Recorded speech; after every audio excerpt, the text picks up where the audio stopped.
हमारी online classes देखने के लिए हमारे यूट्यूब चैनल SGE वर्चुअल को सब्सक्राइब करें एंड लाइव क्लासेस लेने के लिए प्ले स्टोर पर जाकर हमारे SGE प्लस ऐप को डाउनलोड करें।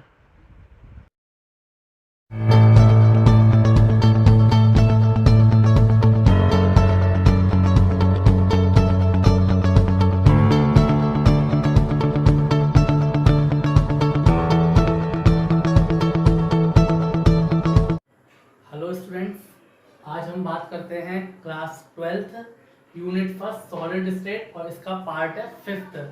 शायद आपको याद हो प्रीवियस जो पार्ट था 4th, उसमें मैंने आपसे क्वेश्चन पूछा था क्लासीफाई द फॉलोइंग सॉलिड्स।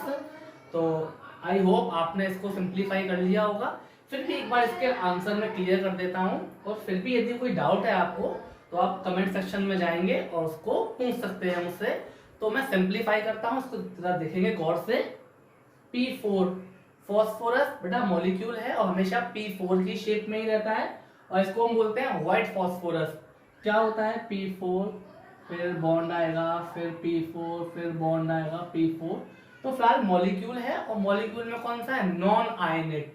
कौन सा बेटा? Non ionic. ठीक है, क्लियर हो गया सबको? NH4Cl अमोनियम क्लोराइड को सब जानते हैं सभी स्टूडेंट, जरा गौर से देखेंगे। NH4 पॉजिटिव, Cl नेगेटिव, मतलब आयनिक हो गया। Next S8 sulphur. अब जानते हैं सल्फर क्या होता है? इलेक्ट्रॉन स्ट्रक्चर सल्फर होता है बेटा, आपने शायद पढ़ा हो 10th क्लास के अंदर। तो वहां सल्फर है, ये भी कैसा है? मॉलिक्यूल है, और कौन सा है? Non ionic. पॉलीथिन, पॉलीथिन हुआ, ग्लास हुआ, ये सब कैसे होते हैं? एमोर्फस। कैसे हैं? एमोर्फस। Sodium is metal. जगह देखें, सब लोग बहुत गौर से देखें। जैसे हम पीरियोडिक टेबल में डाउन टू वर्ड आते हैं तो क्या होता है? मेटेलिक करेक्टर इंक्रीज होता है। मतलब जैसे H, Li, Na, K, Rb, Cs, Fr, जैसे जैसे नीचे क्या होगा? मेटेलिक करेक्टर, मेटल बढ़ता जाएगा। तो Rb, सॉरी, सोडियम क्या है? मेटल है। तो मेटल कैसा है? इज मेटेलिक, उसमें तो कोई डाउट ही नहीं है, डायरेक्ट मेटेलिक हो जाएगा। K2SO4 आराम से, double K positive, SO4 double negative, again आयनिक सॉलिड। SN10 मेटल है तो मेटेलिक सॉलिड। बेंजीन, जरा बेंजीन को करेंगे गौर से सब लोग, इंपोर्टेंट, मोस्ट इंपोर्टेंट। बेंजीन में हल्का सा डाउट है। डाउट क्या है? कुछ जगह दिया है इसको कि ये क्या है? Non ionic. सही है, नॉन आयनिक होना चाहिए, लेकिन इसको हम कोवलेंट सॉलिड भी कह सकते हैं। क्या कह सकते हैं? कोवलेंट, नेटवर्क एक ही बात होती है, तो इसको हम कोवलेंट सॉलिड भी कह सकते हैं। क्यों कह सकते हैं? आप जानते हैं बेंजीन क्या होता है? C6H6, मतलब ये स्ट्रक्चर आएगा बेंजीन का, ये स्ट्रक्चर होगा। तो अब जान देख रहे हैं बेटा, सब बॉन्ड बॉन्ड लगा हुआ है, नेटवर्क बन रहा है बॉन्ड का, तो इसको हम नेटवर्क सॉलिड भी कह सकते हैं। और क्या कह सकते हैं? Non ionic. यदि आपके पास ऑप्शन में क्वेश्चन आ जाए, ऑप्शन में पूछा जाए बताओ बेंजीन कौन सा है, तो हम ज्यादा प्रेफरेंस देंगे कोवलेंट को। यदि ऑप्शन में कोवलेंट आयनिक दोनों है तो हम करेंगे पहले कोवलेंट को ज्यादा प्रेफरेंस देंगे। नॉन आयनिक सेकंड अटेम्प्ट हो, सपोज क्वेश्चन में कोवलेंट नहीं है तो फिर ये अच्छा है, नॉन आयनिक मोस्ट अच्छा है। यदि दोनों ऑप्शन है तो कोवलेंट हमारा पहला प्रेफरेंस होगा। ठीक है, डाउट ना करें, बेंजीन कौन सा है? कोवलेंट भी है, और सेकंड अटेम्प्ट में आएगा, इस सेकंड में पूछा जाए तो कौन सा होगा? Non ionic. यूरिया बताएं जरा आप लोग, यूरिया क्या होता है?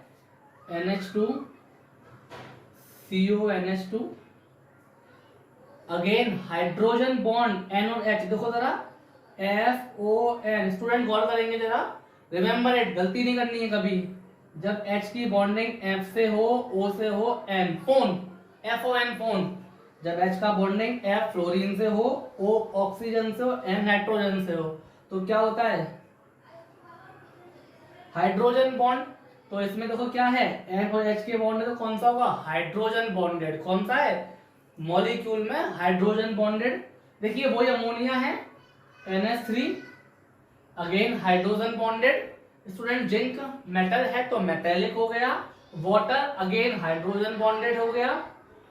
ग्रेफाइट जानते हैं, ग्रेफाइट क्या है, क्रिस्टलीय है। और क्रिस्टलीय में कौन सा है, आपको मैंने टिक करवाया था, मैंने कहा था मोस्ट इंपोर्टेंट है कोवलेंट सॉलिड। कोवलेंट कैसे होते हैं, हार्ड होते हैं, लेकिन ग्रेफाइट कैसा है, सॉफ्ट एंड कोवलेंट में है, तो भूलेंगे नहीं कोवलेंट सॉलिड। यदि आपसे ये पूछ रहे हैं तो ग्रेफाइट हमारा वैसे कौन सा है, क्रिस्टलीय, क्रिस्टलाइन है, तो ये दोनों कर सकते हैं। Rubidium again HLINAKRBCSFR, RB rubidium metallic होगा तो मेटेलिक हो गया। आर्गन, हाँ आर्गन बताएंगे सब लोग, सोचे आर्गन क्या हो सकता है, फास्ट सोचे आर्गन क्या हो सकता है आपके हिसाब से। देखिए आर्गन क्या है, नोबल गैसेस हैं। कौन सी गैसेस हैं, नोबल गैसेस, इनहर्ट गैसेस। कोई बच्चा गलती ना करे, अक्रिय गैस ना कहे, उत्कृष्ट गैस कह सकता है, अक्रिय कह ले, सॉरी अक्रिय गैस ना कहे। अक्रिय का मतलब जो क्रिया ना करे, लेकिन रिसर्च से मालूम पड़ा है कि ये जो गैसेस हैं, जो नोबल गैसेस हैं, उत्कृष्ट गैसेस हैं, ये कुछ कुछ क्रियाएं कर सकती हैं, इसलिए अक्रिय नहीं है, उत्कृष्ट है। नोबल गैसेस हैं, इनहर्ट गैसेस हैं, ठीक है स्टूडेंट। तो बहुत अच्छी प्रॉपर्टी क्या होती है, helium, neon, argon, krypton, xenon, radon, इनमें क्या होता है, ऑक्टेन पूरा होता है। सबके हाथ में 8 है, तो जब ऑक्टेन कंप्लीट है तो क्या होगा, आयन शेप तो बनेगा नहीं। आयन कब बनता है, ऑक्टेन पूरे तो आयन बनता है, तो कैसे होंगे, नॉन आयनिक। रिमेंबर इट नहीं भूलना है कभी भी आपको। जनरली ये पूछे जाते हैं, इस बच्चे कंफ्यूज होते हैं कि भाई ये वाले कैसे हैं, तो बता रखा है आपको मैंने कि ऑक्टेन कंप्लीट है तो आयन तो बनेगा नहीं, मॉलिक्यूल है, आप अपना मॉलिक्यूल है, तो कैसे होंगे, नॉन आयनिक। कैसे होंगे student, non ionic. CCl4 carbon tetrachloride, almost सी आप जानते हैं, फर्स्ट ईयर में बताया है, CCl सब सिंगल सिंगल बॉन्डेड है, ऐसे चेन बन सकती है, कौन से होंगे, कोवलेंट सॉलिड और सिलिकॉन कार्बाइड। सिलिकॉन कार्बाइड क्या होगा, अगेन कोवलेंट सॉलिड। का एग्जांपल भी लिखवाया है आपको इसका मैंने, तो ये कोवलेंट सॉलिड। आई होप सबको समझ में आराम से आ गया होगा। फिर भी किसी को डाउट है तो पूछ सकता है। और एक बात और, यदि किसी बच्चे को डाउट है कि सर ये मॉलिक्यूल क्या है, एटम क्या है, एलिमेंट क्या होता है, तो इसके लिए एक और वीडियो डाल रखी है मैंने फर्स्ट ईयर की फर्स्ट यूनिट जो है आपकी, सम बेसिक कॉन्सेप्ट, उसमें बहुत अच्छे सिखाया है मैंने कि एटम क्या होता है, आयन क्या होता है, मॉलिक्यूल क्या होता है, एलिमेंट किसे कहते हैं, कंपाउंड क्या होता है, बहुत अच्छे से एक्सप्लेन कर रखा है। तो आप उसे देख लीजिए, आपको अच्छा है कि मॉलिक्यूल क्या होता है, आयन क्या है, एटम क्या है, तो उसको आप देख लेंगे तो बड़े आराम से कर लेंगे, ठीक है आप। चलिए अब बात करते हैं आज की बात की। तो आज का जो स्टार्ट करते हैं वो स्टार्ट होता है थोड़े से न्यूमेरिकल। कहाँ स्टार्ट होगा, न्यूमेरिकल से। बहुत आसान से न्यूमेरिकल है, एक बार समझ लीजिए बड़े आराम से हो जाएगा। पहले लिखवाता हूं जरा थोड़ा सा, एक बार रिवाइज करवा थोड़ी सी बात। पहला हमारा कौन सा वर्ड था बेटा, पहला कौन से थे बेटा, पहले थे हमारे SCC। इसमें कहा होता है स्टूडेंट, कॉर्नर पर, सही है। सेकंड कौन सा था, सपोज BCC। BCC में कहा थे, बॉडी सेंटर्ड है, अंतः केंद्रित, तो इसमें कॉर्नर और बॉडी सेंटर स्टूडेंट। थर्ड कौन सा था बताएंगे जरा, FCC। FCC में कहा था, कॉर्नर और प्लस फेस। देन फोर्थ था एंड फेस सेंटर्ड, EFC। मैंने कहा था इंपोर्टेंट है, इसको याद रखेंगे। तो कॉर्नर और 2 फेसेस, इसको हिंदी में बोलते हैं एकांतर फलक। क्या कहते हैं हिंदी में, एकांतर फलक, तो भूलेंगे नहीं। एक छोटी सी बात और लिखता हूं, कॉर्नर 8 थे स्टूडेंट, 1/8 का सबको याद होगा आई थिंक। याद नहीं तो एक बार फिर से देख लें, पुरानी वीडियो है, इसको समझ सकते हैं। फिर कौन सा था, फेस। फेस कितने थे, 6 थे, और 1/2 का कंट्रीब्यूशन था, 2 में बटेगा। नेक्स्ट कौन सा था, बॉडी सेंटर, एक ही है, एक का कंट्रीब्यूशन, बॉडी डायगोनल 4 से कंट्रीब्यूशन 1 का था, और लास्ट एज कितने थे, 12 थे, और 1/4 का कंट्रीब्यूशन। ये याद, सबको याद रहेगा। अब ये याद है तो बड़े आराम समझते हैं कुछ क्वेश्चंस न्यूमेरिकल। अच्छी बात ये है कि न्यूमेरिकल इजी है, लेकिन एग्जाम में मोस्ट ऑफ पूछे ही जाते हैं, तो समझते हैं कुछ एग्जाम्पल। मैं क्वेश्चन पढ़ता हूं आपके लिए। एक क्वेश्चन दिया है, जरा देखें, सुने अच्छे से। एक्स और वाई तत्वों से बना एक यौगिक घनीय क्रिस्टल संरचना में क्रिस्टलीयकृत होता है। वाई परमाणु घन के कोनों पर, घन का मतलब क्यूब से है, घन के कोनों पर, और एक्स परमाणु घन के एकांतर फलकों पर उपस्थित है। यौगिक का सूत्र क्या होगा? देखिए सूत्र भी आ सकता है, ये भी आ सकता है कि मूलानुपाती सूत्र क्या होगा। क्या आ सकता है बेटा? मूलानुपाती सूत्र।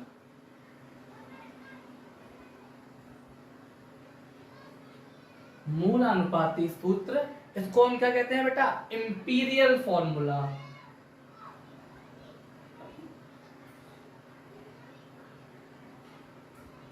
इंपीरिकल फॉर्मूला, ठीक है, तो इसको हम भूलेंगे नहीं। इंपीरिकल फॉर्मूला भी पूछ सकता है, मूलानुपाती सूत्र भी दे सकता है, जो भी दिया हो सबका कॉन्सेप्ट वही है। तो जरा समझते हैं। देखिए क्या कहा था उसने कि वाई परमाणु घन के कोनों पर, तो देखिए वाई कहाँ है? कॉर्नर पर, ठीक है। फिर उसने कहा कि एक्स कहाँ है बेटा? एक्स है एकांतर फलकों पर, एकांतर। अगेन नहीं भूलेंगे, एकांतर का मतलब ये एंड फेस सेंटर्ड की बात कर रहा है। तो फेस कितने? 6 हैं, सभी 6 फेस पर नहीं है। कहां पर? कहीं पर 2। तो कितने फेस पर है? वाई 2 फेसेस पर है। तो ऐसा कर देता हूं, सॉरी, एक्स इज 2 फेस। समझे? बहुत आसान है, गलती नहीं करें। वाई कॉर्नर, कॉर्नर कितने थे बेटा? 8, ठीक है। कंट्रीब्यूशन 1/8 का, कैंसिल आउट होगा, आंसर आया 1। अब एक्स 2 फेसेस, तो 2 फेस 2 ही है, 2 करेगा। कंट्रीब्यूशन कितना होता है स्टूडेंट्स? 1/2 का, तो ये कैंसिल हुआ 1, तो आंसर आया 1। मतलब फॉर्मूला क्या हुआ? y having 1 and x having also 1। या हम कर सकते हैं x y, ये हो गया इसका एम्पिरिकल फॉर्मूला, मूलानुपाती सूत्र या सिर्फ सूत्र। वो क्लियर हो गया? Is this clear? I think आ गया होगा आपको। नहीं आया तो डरिए मत, घबराइए मत। एक और क्वेश्चन लेते हैं इसी रिलेटेड, देखिए जरा।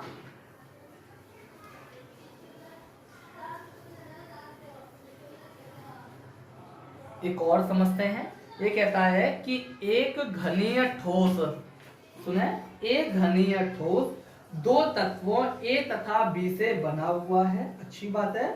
घन के कोनों पर B परमाणु और अंतः केंद्र पर A परमाणु स्थित है। इस यौगिक का सूत्र क्या होगा?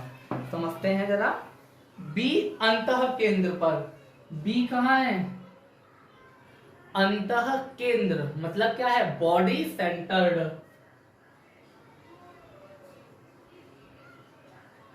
ठीक है, बॉडी सेंटर पर हो गया। और सॉरी, ए बॉडी सेंटर्ड पर है और बी है कॉर्नर पर। आराम से कर देंगे, कोई हार्ड नहीं है। ए बॉडी सेंटर्ड कितने होते हैं स्टूडेंट्स? 1। आपको याद होगा कंट्रीब्यूशन भी 1 का ही होता है, तो आंसर आया 1। बी कॉर्नर, कॉर्नर कितने थे? 8, कंट्रीब्यूशन 1/8 का, कैंसिल आउट, आंसर आया 1। मतलब ए भी 1 है और बी भी 1, या फिर हम कर सकते हैं A B. Is this clear? सबको आराम से आ जाएगा? नहीं आया? एक और देखते हैं, इसके बाद कुछ होमवर्क दूंगा मैं आपको। जरा समझते हैं। ये क्वेश्चन बेटा 2 बार आया है, 10 में आया है और 12 में आया है। एक और देखते हैं, अच्छा क्वेश्चन है, 12 में आया है, 16 में आया है। NaCl क्रिस्टल में Cl नेगेटिव आयन फलक केंद्रित घनीय मतलब FCC face centred cubic cell के क्रम में व्यवस्थित है। एकक कोष्ठिका में Cl आयन की संख्या की गणना कीजिए। चलिए बेटा, NaCl है, ठीक है, कोई दिक्कत नहीं है। ये पूछ रहा है Cl किसकी, पर Cl नेगेटिव की पूछ रहा है, और Cl नेगेटिव कहाँ है, FCC पर। कहाँ है, FCC पर है। अब देखो दो चीज पूछी है, हमें पता होना चाहिए FCC होता क्या है। तो देखिए ये गया FCC, FCC कहाँ होता है, कॉर्नर और फेस पर, हाँ या ना, कोई भूलेंगे नहीं। कॉर्नर 8 कंट्रीब्यूशन 1/8 का, फेस कितने होते हैं 6 कंट्रीब्यूशन 1/2 का। यहां से कैंसिल 1, यहां से कैंसिल 3, तो 1 + 3 = 4। बस यही आंसर पूछा है कि कितने पार्टिकल इन्वॉल्व होंगे, तो 4 पार्टिकल इन्वॉल्व होंगे NaCl में Cl के केस के लिए। ऐसे आपको सिखाया है मैंने, भूलेंगे नहीं कि एक Na जो टच करता है वो करता है 6Cl को, या फिर एक Cl जो होता है वो टच करता है 6Na को। मोस्ट इंपोर्टेंट, कंफ्यूज ना हो जाए कि सर आप कह 6 से यहाँ 4 आ रहा है, तो यहाँ कंडीशन दिया है कि उसने जो Cl है वो सिर्फ FCC पर है। मैं आपको कराऊंगा structure of NaCl, most important है। तो जो Cl जो एक्चुअल में होता है वो सिर्फ FCC पर नहीं है, एक पोजीशन और है उसकी, तब बताऊंगा 6 कैसे होते हैं। फिलहाल जो क्वेश्चन दिया है हमने वो सॉल्व कर दिया है, तो आई होप आपको समझ में आराम से आ गया होगा। और इसको समझे बेटा, इसको समझिए, आपको आ जाना चाहिए, ठीक है। अब एक क्वेश्चन होमवर्क के लिए मैं रफ कर देता हूं इसको, और फिर से आपको सिंपलीफाई करना है, और नेक्स्ट वीडियो में मैं उसका आपको दूंगा आंसर, ठीक है। नोट कर लीजिए क्वेश्चन, कुछ छोटे से क्वेश्चन है। एक कह रहा है कि एक घनीय संरचना का यौगिक A और B से बना हुआ है।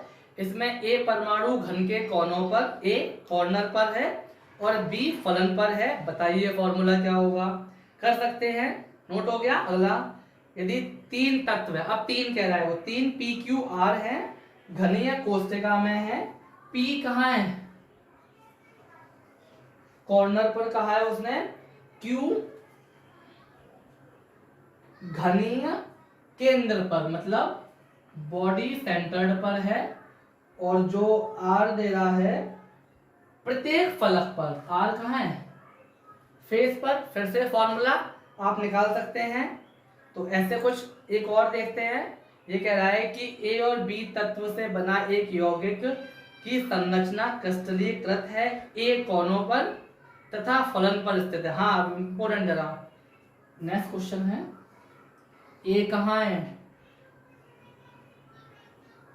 कोनों पर तथा फलन के केंद्रों पर, मतलब A है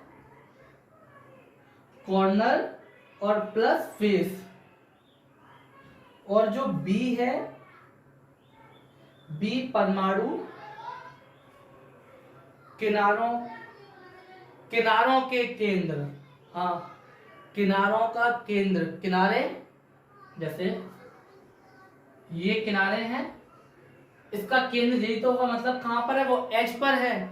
भूलेंगे नहीं, किनारों के केंद्र का मतलब है बी कहां है, एज पर, और अंतः केंद्र पर, बॉडी सेंटर्ड पर है। सिंपलीफाई कर लेंगे। फिर से वही पूछा है कि बताइए सूत्र क्या होगा। तो ये 3 क्वेश्चन हो गए, 2 लिख दिए हैं बोर्ड पर मैंने, एक पढ़ाते हुआ है आपको। तो इसको आप सिंपलीफाई कर लेंगे, आराम से हो जाएगा सिंपलीफाई। इसका आंसर मैं सॉल्व कर दूंगा नेक्स्ट वीडियो में, और फिर भी नहीं आए तो कमेंट सेक्शन में आप कमेंट कर दीजिए, मैं उससे सिंपलीफाई कर दूंगा आपको। आई थिंक आपको समझ में आ गया। अब देखते हैं, एक छोटा सा पार्टिकल है, डिफरेंस क्या होता है हमारे ग्रेफाइट, सॉरी डायमंड लिखता हूं पहले, और ग्रेफाइट। जरा समझे, बहुत अच्छे, छोटी बात है, इंपॉर्टेंट है, कई बार पूछा गया है। देखिए दोनों ही अप्रूव है कार्बन की, दोनों प्योर कार्बन है। कार्बन कैसा होता है, दो रूप में हमको मिलता है नेचर में, एक क्रिस्टलीय एक अक्रिस्टलीय। क्रिस्टलीय में कौन कौन से होते हैं, डायमंड, ग्रेफाइट और एक और है बकमिस्टर फुलरिन। और अक्रिस्टलीय में बहुत छोटे छोटे से हैं, कोयला हुआ, कोक हुआ, कार्बन हुआ, ये सब अक्रिस्टलीय शेप में है। तो दोनों प्योर कार्बन है, ये भी कार्बन है, ये भी कार्बन है। हाँ है ना, फिर इतना डिफरेंस क्यों है दोनों में? डायमंड स्ट्रॉन्गेस्ट मटेरियल है, आप जानते हैं, सबसे स्ट्रॉन्ग है। ग्रेफाइट बहुत सॉफ्ट है, कितना सॉफ्ट है कि आप हाथ पे लो, चौक सॉरी आप जानते हैं पेंसिल की लीड होती है, तो हाथ पे लेंगे तो ब्लैक ब्लैक हाथ पे आएगा, कितना सॉफ्ट है भाई। ऐसा क्यों हो रहा है? डायमंड इंसुलेटर मतलब कुचालक है, हीट का और लाइट का, जबकि ग्रेफाइट बहुत अच्छा कंडक्टर है करंट का। हाँ या ना, तो ये डिफरेंसेस क्यों है? स्ट्रॉन्गेस्ट, सॉफ्टेस्ट, इंसुलेटर, कंडक्टर, ऐसा क्यों हो रहा है? और एक और हाइब्रिडाइजेशन जो नहीं भूलना है, यहाँ पर sp3 हाइब्रिडाइजेशन है, जिसको डाउट है वो पढ़ेंगे फर्स्ट ईयर में, आपकी यूनिट है तब बताया है। और इसमें sp2 हाइब्रिडाइज है, ये क्यों हो रहा है? इसमें sp3 इसमें sp2 हाइब्रिडाइज क्यों हो रहा है? तो ये तीन चीजों का हमने अंतर पढ़ना है, समझते हैं जरा डिफरेंसेस, मोस्ट इंपोर्टेंट डिफरेंसेस हैं, समझते हैं जरा। किसी को याद हो तो आप बताएंगे। मैंने तब भी कहा था स्टार्टिंग में कि गीली मिट्टी भी सॉलिड है, आपका मार्बल भी सॉलिड है, चौक भी कैल्शियम कार्बोनेट सॉलिड है, और आपका मार्बल भी सॉलिड है। अंतर क्या था? सिर्फ अरेंजमेंट ऑफ पार्टिकल। तो यहां पर भी वही अंतर है, अरेंजमेंट ऑफ पार्टिकल का, अरेंजमेंट डिफरेंस दोनों में।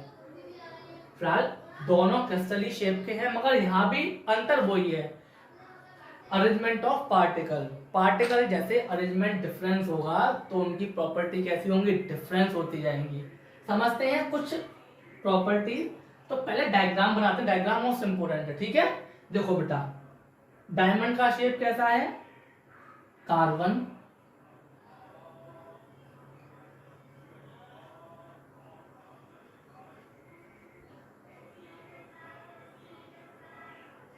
अब देखिए बैलेंसी 4 ही होती है, 4 बॉन्ड होते हैं कार्बन से, तो एक बॉन्ड ये लगाया, 2 3 4। तो आप कहेंगे कि सर ये क्या कर दिया मोटा मोटा और डॉट डॉटेड, वो कुछ समझे इस टाइप से। क्या करा है मैंने, ये मान लीजिए प्लेन है, ये जो कार्बन है बीच वाला, ये कार्बन यहाँ पर है, कार्बन है, 4 बॉन्ड लगाने, सपोज एक बॉन्ड यहाँ हो गई, एक बॉन्ड यहाँ हो गई, 2। अब जो ये जो मोटी वाली बॉन्ड है, ये क्या है, प्लेन से ऊपर, ये यहां लगा हुआ है एक, क्लियर हो गया, क्लियर। अब जो डॉटेड है इसका मतलब क्या है, प्लेन में है, मतलब माना इतना मोटा प्लेन है तो कहीं इसके अंदर कार्बन है एक, तो डार्क का मतलब कि प्लेन के बाहर है, और डॉट का मतलब प्लेन के अंदर है कहीं। तो इस टाइप की स्ट्रक्चर है कार्बन का, सॉरी डायमंड के लिए जो कार्बन है, तो एक प्लेन के अंदर और एक प्लेन के बाहर, सभी ऐसे होंगे।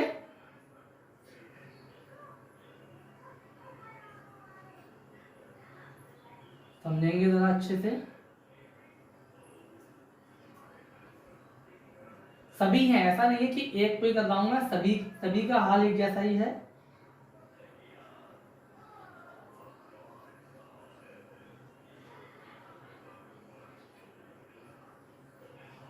कुछ इस टाइप का स्ट्रक्चर डेवलप होगा हमारे पास। जबकि ग्रेफाइट कैसा है, ग्रेफाइट एक प्लेन शीट जैसा है, कैसा है,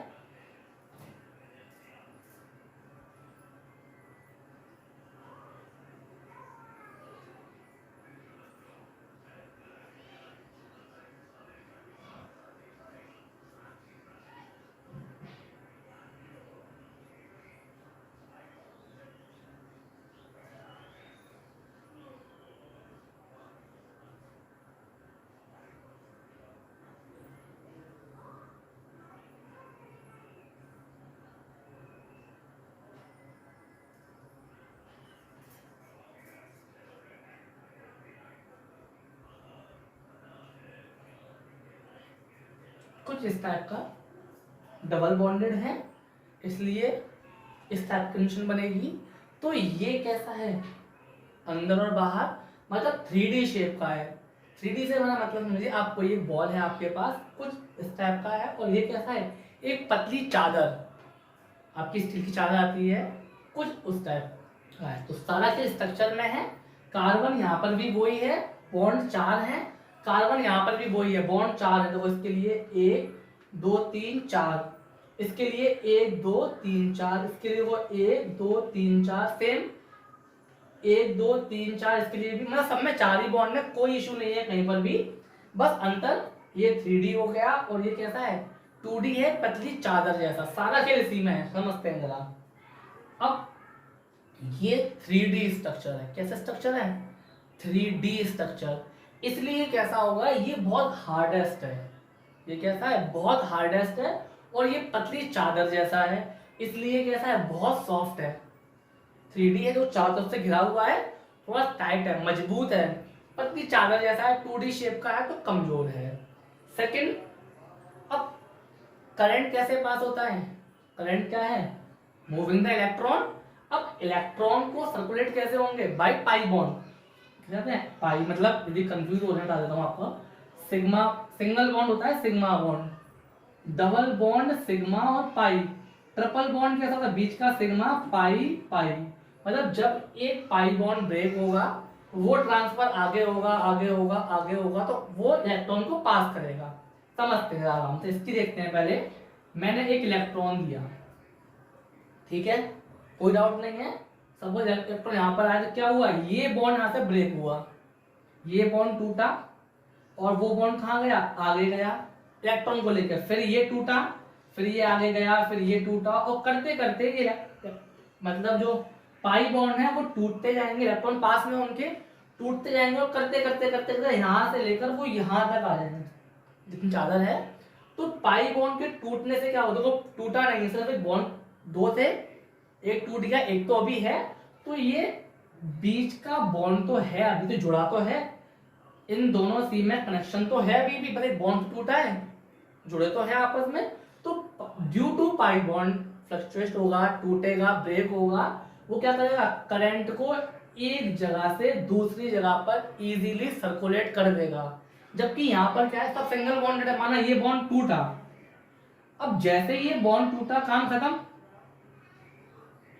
अरे फंक्शन खत्म हो गया इसका इसका आपस में, तो डायमंड कहाँ रहा, फिर ये बॉन्ड तो 4 करने हैं ना, तो इसमें क्या है पाई बॉन्ड मिसिंग है, इसलिए क्या हुआ करंट पास नहीं होगा, और इसमें क्या है पाई बॉन्ड है जो करंट क्या करेगा, सर्कुलेट करेगा, इसलिए इसमें क्या हुआ करंट पास होगा, इसलिए ये कैसा है इंसुलेटर, ये कैसा है कंडक्टर। 2.3 बेटा, देखिए थर्ड क्या होता है,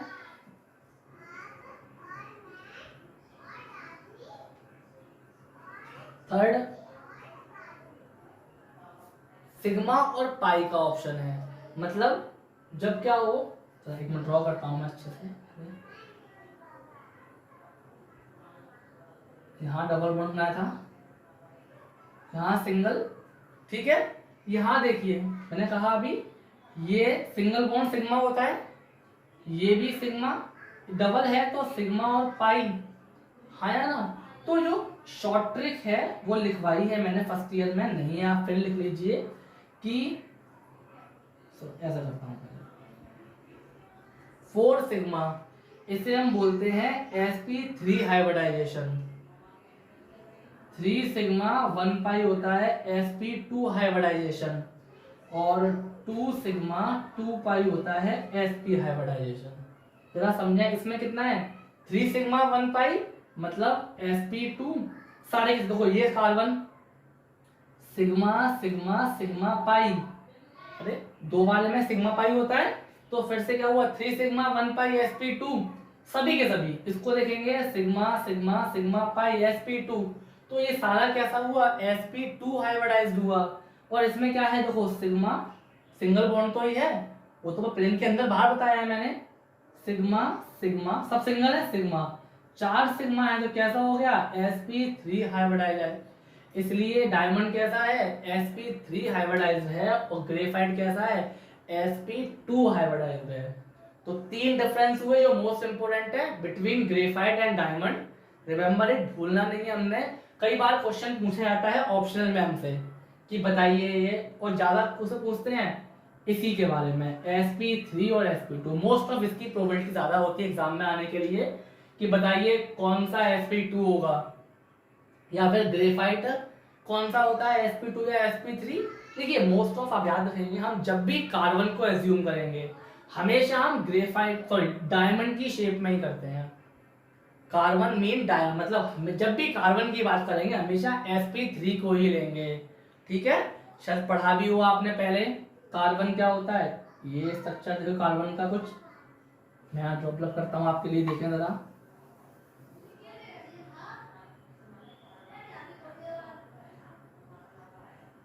कार्बन सभी सिग्मा है, मतलब sp3 ही करते टेट्राहेड्रल, मगर सिर्फ ग्रेफाइट कार्बन के होने के बाद भी ये sp2 है, इसलिए इंपोर्टेंट है। अपवाद वाला ऑप्शन है तो इंपोर्टेंट है, रिमेंबर इट। आई थिंक बेटा सबको समझ में आ गया हो, क्लास समझ में आ गई है। पहले होमवर्क सिंप्लीफाई करेंगे आप, और लाइक करिए, शेयर कीजिए और हमारे चैनल को सब्सक्राइब कीजिए।